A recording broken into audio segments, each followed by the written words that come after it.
we kind of go back quite a ways with the DAPL pipeline and fight over that. And so I know that you've been an activist and involved for many years and a caring, thinking citizen. So I appreciate all that you've done and continue to do, advocating for the planet and the people. Well, I'm Brenda Brink. I live close to Huxley, and I have lived here most of my life, actually, by now. But even before that, I grew up in Southwest Iowa on a farm. So I've been in and around farming my whole life.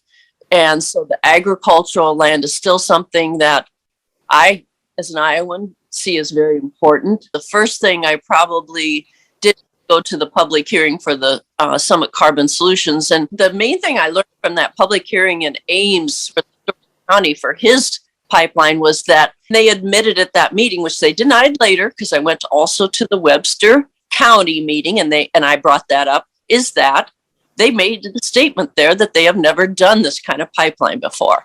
So that's where I kind of got the idea of, okay, so we're guinea pigs here.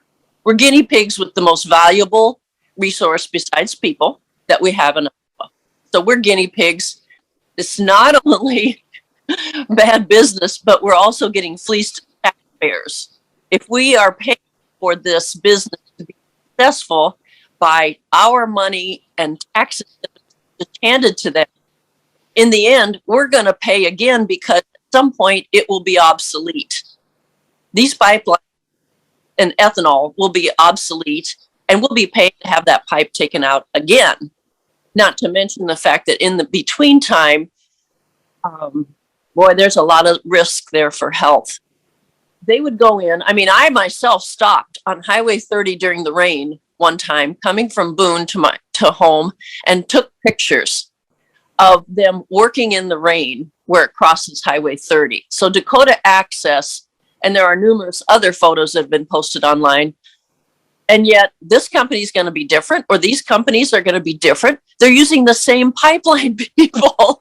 You know, if they talk about their experienced pipeline people, and they also make the statements at the meetings that, you know, as far as the timeline, we're going to make sure this pipeline is as operational as soon as possible. You know, rushing something through the rain, rushing things without adequate supervision, rushing with pressure from above are all things that are going to mess up either the soil or the future safety of the pipeline.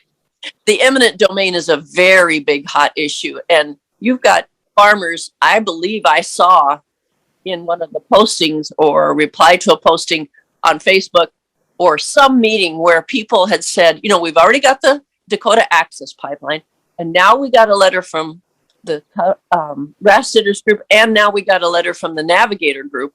We're going to have 3 pipelines. This is not the way we do agriculture here in Iowa with all the tiling. They're only going to bury it a minimum of 4 feet below. The big accident that happened in 2020 down in Mississippi was because of a mudslide, because of torrential rains. We have a change in our weather here, and we have more extreme weather, more downpours, more fluctuations. And so you look at any river, any creek right now, and they're way down. So you've got scouring of the river bottom sand on any pipe down there. I mean, water does what it's going to do. And to say that it's not going to happen here is just, there's so many different angles of where a leak could happen. And yeah, that whole pressurized thing, they keep saying also in the public hearings, it was really almost comical. They kept saying, well, you know, carbon dioxide is around us all the time. Pressurized to this degree to make it liquid.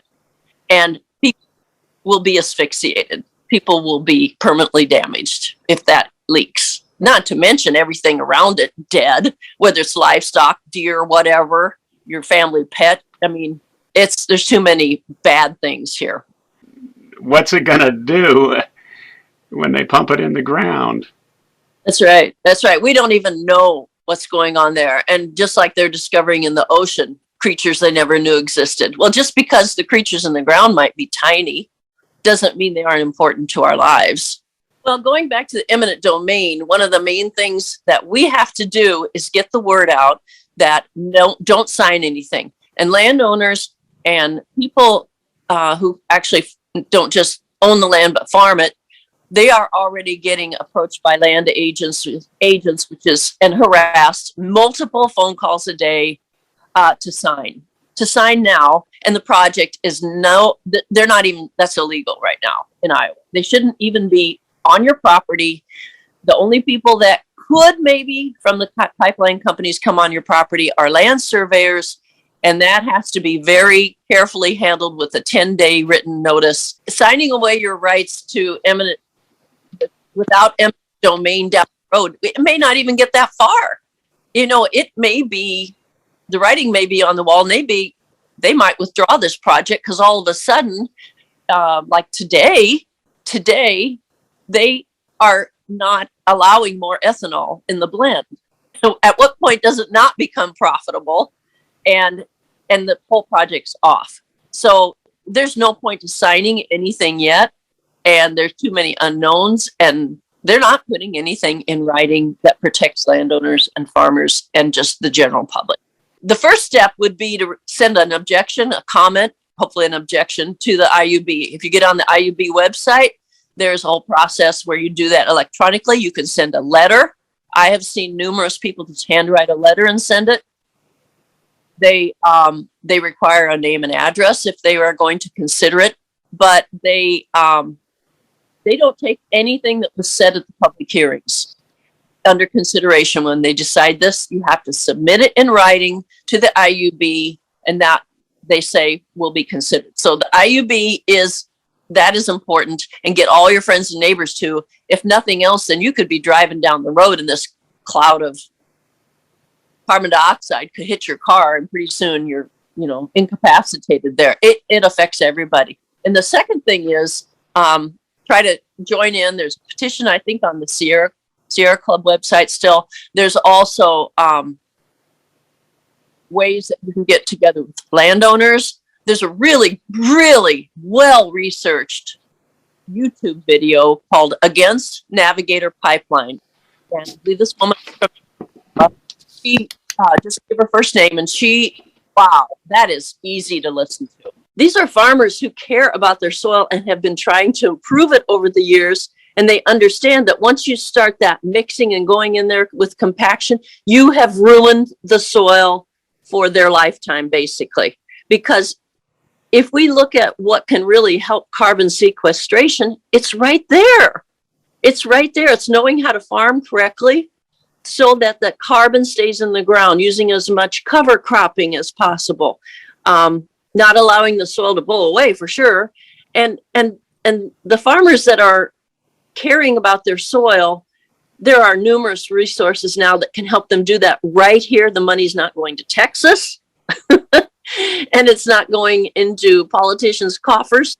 It stays right here. And so to say that, well, this is going to sequester the carbon, it's a minuscule amount, number one. And also, they're going to use it eventually. The market is for them to use that to their customers. They like to use customers who are then going to use it right there in Illinois at depleted oil fields to enhance the oil recovery there. And of course, in North Dakota, you've got the Bakken, which is so-called played out. Well, this will be used to get the rest of that oil out of there. That's what it is, enhanced oil recovery, EOR. It's very well documented in that Against Navigator Pipeline YouTube. The third pipeline was just announced yesterday. My understanding is it's in eastern Iowa. And so now it's a true gold rush. It's a gold rush because that's free money for those companies that at least know how to find the pipeline experts to plug it in the ground. They hire very nice, trustworthy people to put on the public hearings and answer questions without ever answering the questions. And so we haven't seen the end of it. I mean, and this is all through land that has tiling in it, that has been invested in by generations of farmers. we've got to stand up against it. That's all there is to it.